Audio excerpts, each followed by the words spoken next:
जी। अब हमने topic cover करना है that is about breast and breast feeding. इसमें जो ब्रेस्ट का एनाटॉमी और फिजियोलॉजी बताई गई ये हम नहीं रीड करेंगे क्योंकि इसको हमने सर्जरी में कर लिया। हम क्लोस्ट्रम से स्टार्ट करेंगे। क्लोस्ट्रम क्या होता है? येलोइश फ्लूइड्स है जो सिक्रीट होता है ब्रेस्ट से, और ये 16th वीक ऑफ प्रेगनेंसी में भी आ सकता है, मतलब as early as 16 week of pregnancy में भी आ सकता है, और ये बर्थ के बाद भी आ सकता है। यूजली अगर बर्थ के बाद ही आएगा तो फिर ये मिल्क इसमें होता है। क्लोस्ट्रम में हाई कंसनट्रेशन ऑफ प्रोटीन होती है, लेस शुगर होती है और लेस ही फैट होती है। ब्रेस्ट मिल्क में फैट ज़्यादा होता है, इसको आगे हम देखेंगे भी, लेकिन क्लोस्ट्रम में फैट कम होता है। क्लोस्ट्रम में जो है वो प्रोटीन ज़्यादा होती है। अच्छा, अब वो बता रहा है कि इसमें इम्यूनोग्लोबुलिन ए होती है और ये जो है ना इन्फेक्शन के अगेंस्ट प्रोटेक्शन प्रोवाइड करता है। इसमें लैक्सेटिव इफेक्ट भी होता है कि इसकी वजह से बेबी की जो बॉवल है वो एम्पटी हो जाती है मेकोनियम से। आगे ब्रेस्ट मिल्क की बात करते हैं तो ब्रेस्ट मिल्क के जो मेजर कॉन्स्टिट्यूट है उसमें लैक्टोज है, लैक्टोज, उसके अलावा प्रोटीन, फैट और वाटर है। जो कंपोजिशन है वो कह रहा है कि कांस्टेंट नहीं होती, वेरी करती है lactation to lactation, early lactation different composition, late lactation different composition, और इवन कि ड्यूरिंग द फीड भी कंपोजिशन चेंज हो सकती है। लेकिन अगर इसको हम काऊ मिल्क के साथ कंपेयर करें तो हम देखते हैं कि इसमें प्रोटीन कम होती है, एज मतलब काऊ मिल्क में प्रोटीन थोड़ी ज़्यादा होती है, इसमें कम होती है, लेकिन इसमें फ़ैट ज़्यादा होता है ब्रेस्ट मिल्क में, और लैक्टोज ज़्यादा होता है। तो लैक्टोज और फैट इसमें ज़्यादा होगा लेकिन प्रोटीन कम होगी। जो मेजर इसमें प्रोटीन्स होती हैं वो लैक्टोएल्ब्यूमिन है, लैक्टोग्लोबुलिन है, कैजियोनोजिन है। लैक्टोएल्ब्यूमिन जो है वो मेजर प्रोटीन है ब्रेस्ट मिल्क में, और जो कैजियोनोजिन है वो मेजर प्रोटीन है काऊ मिल्क में। कैजियोनोजिन 90% बनाती है काऊ मिल्क का, लेकिन जो लैक्टोएल्ब्यूमिन है वो मेजर है ह्यूमन मिल्क में।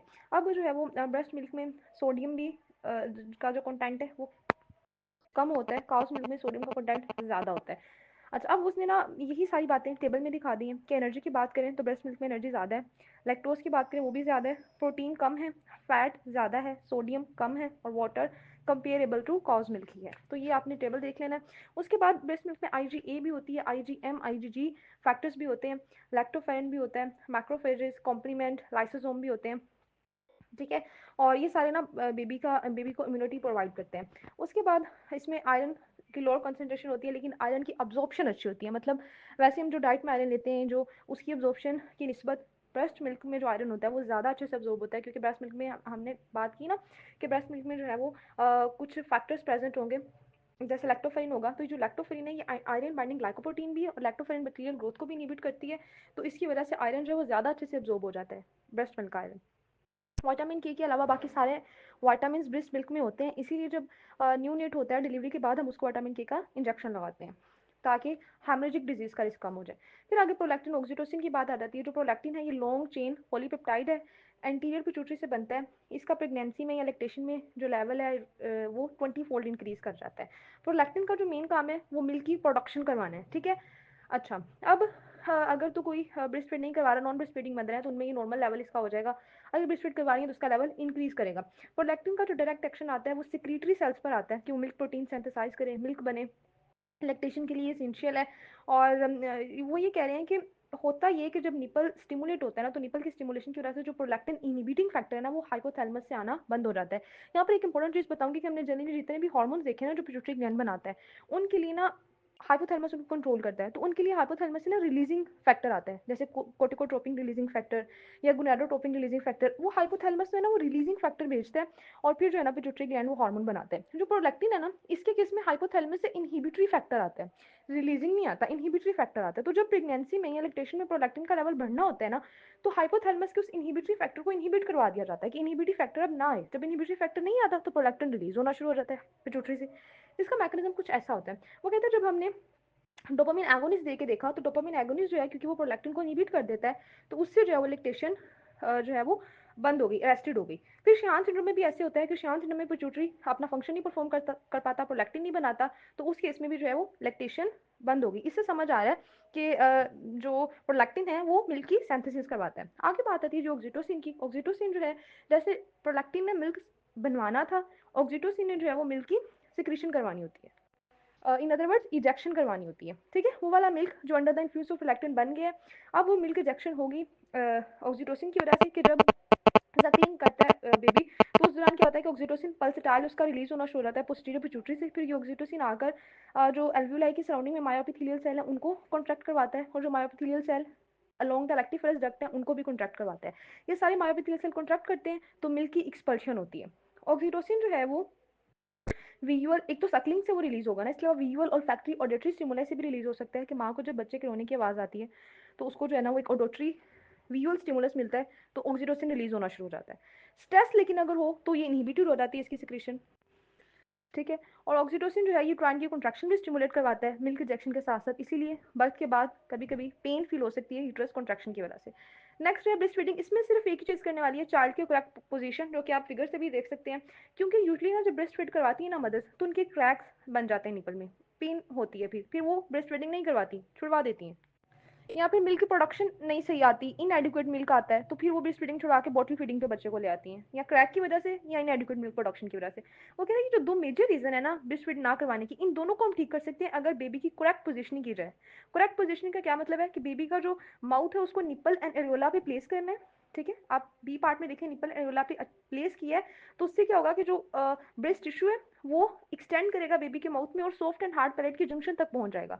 अब जो टंग है बेबी की वो पेरिस्टाल्टिक फोर्स अप्लाई करेगी, जिसकी वजह से वो टिश्यू अंदर आएगा बाहर जाएगा, टू एंड फ्रो मोशन होगी, और जब वो टू एंड फ्रो मोशन होगी, कैविटी में मोशन हो रही है तो उसकी वजह से फ्रिक्शन नहीं होगी, मिनिमाइज हो जाएगी फ्रिक्शन, और जो मिल्क है उसकी भी इजेक्शन और सिक्रेशन होना शुरू हो जाएगी। तो ये फीमेल को जो है वो सिखाया जाता है उसको कि किस तरह से उसने करेक्ट पोजिशनिंग करनी है बेबी की, और यही इसमें एक इंपॉर्टेंट पॉइंट था। उसके बाद फिर मैम पे बताता है कि कोई साइंटिफिक एडवाइस नहीं है कि कितनी ब्रेस्ट फीडिंग करवानी है, दिन में कितनी दफ़ा करवानी है, जब भी बेबी को डिमांड हो, बेबी रो रहा है या उसकी डिमांड हो, आप उसको ब्रेस्ट फीड करवा सकते हैं, और तब तक फिर जब वो खुद ही फिनिश करेगा स्पॉन्टेनियसली फिर वो छोड़ेगा, ठीक है। चलें, ये जो है वो हो गया। उसके बाद बात कर लेते हैं एडवांटेजेस ऑफ ब्रेस्ट फीडिंग के। तो एक तो रेडीली अवेलेबल है, ठीक है, और दूसरा इसका जो है वो आइडियल टेम्परेचर होता है, इस मिल्क का न्यूट्रिशन वैल्यू बहुत अच्छी होती है जैसे हमने देखा, चीपर होता है, कॉन्ट्रासेप्टिव इफेक्ट भी देते हैं, जो मदर ब्रेस्ट फीड करवा रही है जितनी देर तक उसको कॉन्ट्रासेप्टिव इफेक्ट मिलेगा, specially during the first 6 month, ठीक है, फर्स्ट 6 मंथ में कॉन्ट्रासेप्टिव इफेक्ट मिलता है। और अगर ये लॉन्ग टर्म तक करवाई जाए तो ये नेक्रोटाइजिंग इंटेरोकोलाइटिस बेबीज में नहीं होता, इन्फेक्टिव इलनेस नहीं होती, एटोपिक इलनेस नहीं होती, जुवेनाइल डायबिटीज़ नहीं होती, उसका रिस्क बहुत कम हो जाता है, चाइल्डहुड कैंसर का रिस्क बहुत कम हो जाता है, प्री मीनोपॉजल ब्रेस्ट कैंसर का रिस्क बहुत रिड्यूस हो जाता है मदर में।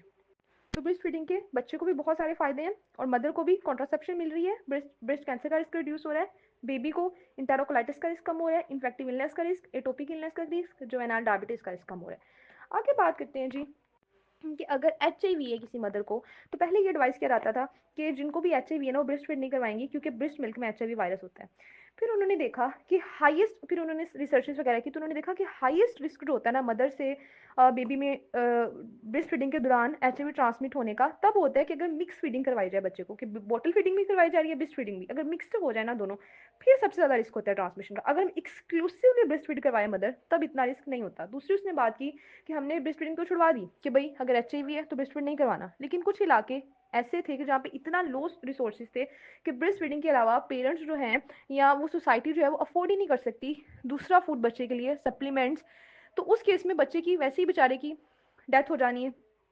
तो इसीलिए हम फिर ये कहा गया कि वो वाली सोसाइटी जहाँ पर रिसोर्सेज रिच हैं वहाँ पर ब्रेस्ट फीड ना करवाएं एच वाली मदर, लेकिन वहाँ पर जहाँ पर लो रिसोर्सेज हैं वहाँ पर साथ एंटीरिट्रोवायरल मेडिकेशन चल रही है और साथ ब्रेस्ट फीड करवाना है, लेकिन एक्सक्लूसिवली ब्रेस्ट फीड करवाना है, मिक्स नहीं करना कि ब्रेस्ट फीड भी कर रहा है बॉटल फीड भी करवा रहे हैं, उससे ट्रांसमिशन का रिस्क ज़्यादा हो जाता है, ठीक।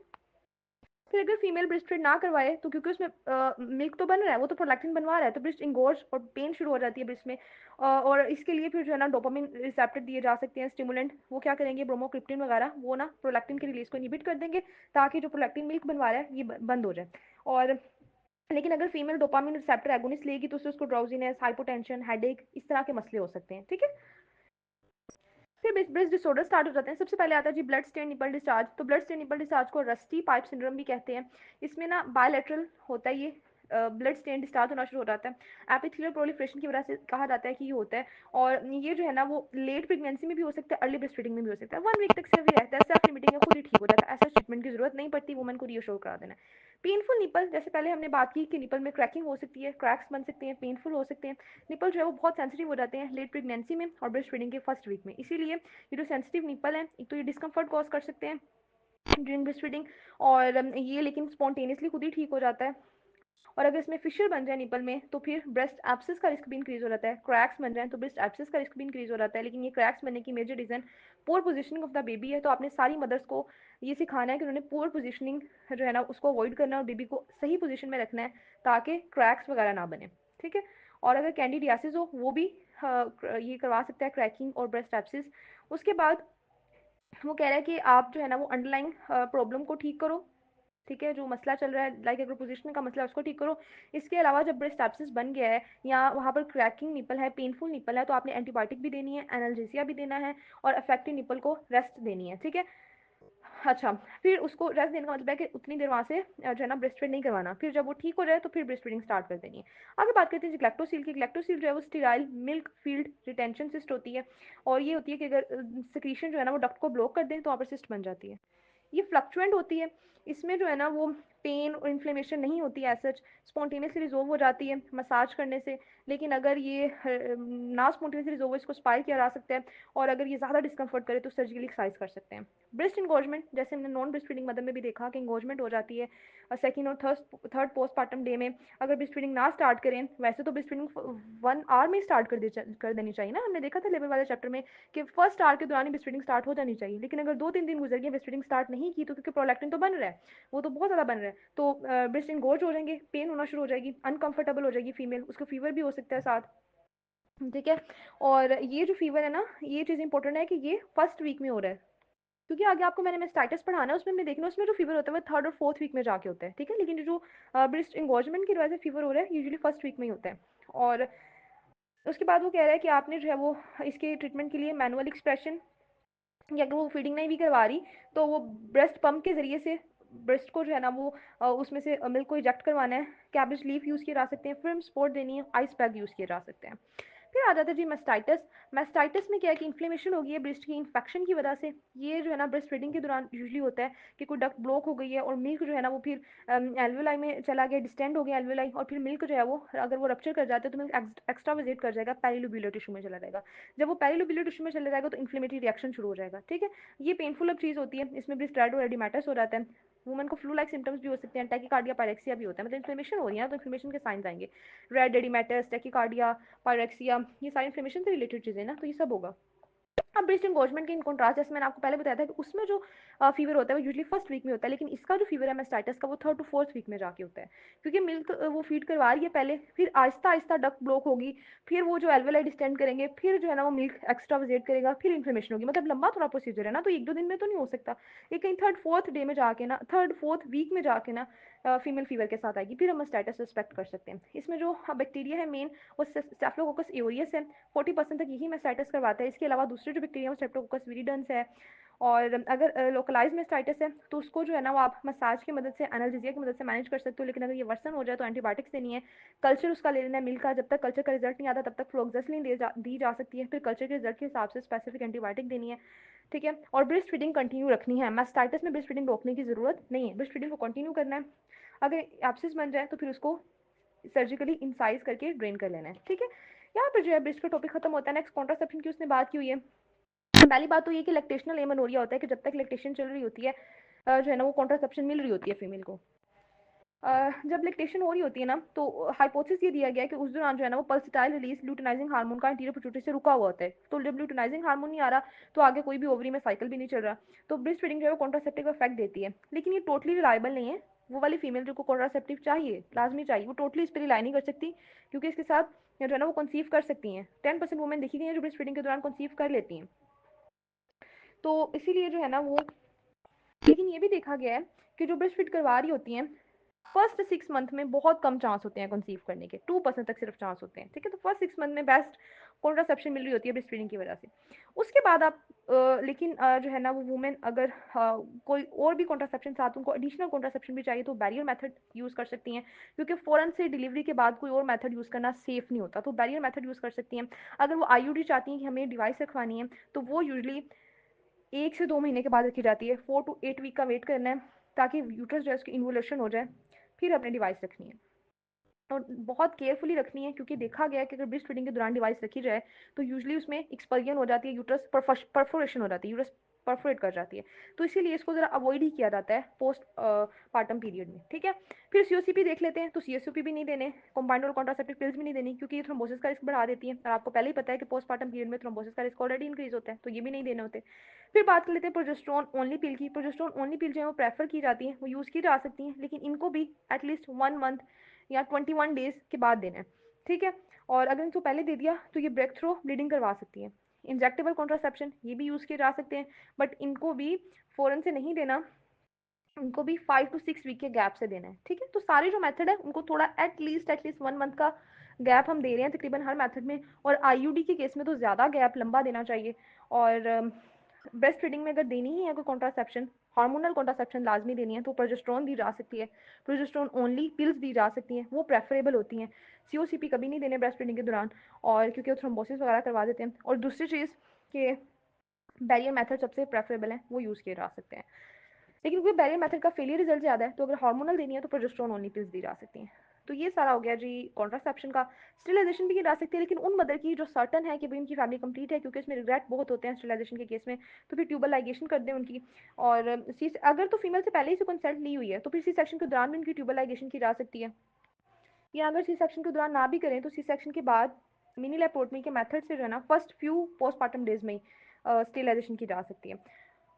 उसके अलावा बेहतर ये है कि इसको आप 6 वीक्स तक डिले करें, 6 वीक गुजर जाए डिलीवरी को, फिर जो है ना ये स्टेलाइजेशन की जाए, लेप्रोस्कोपी के तरीके से की जाए।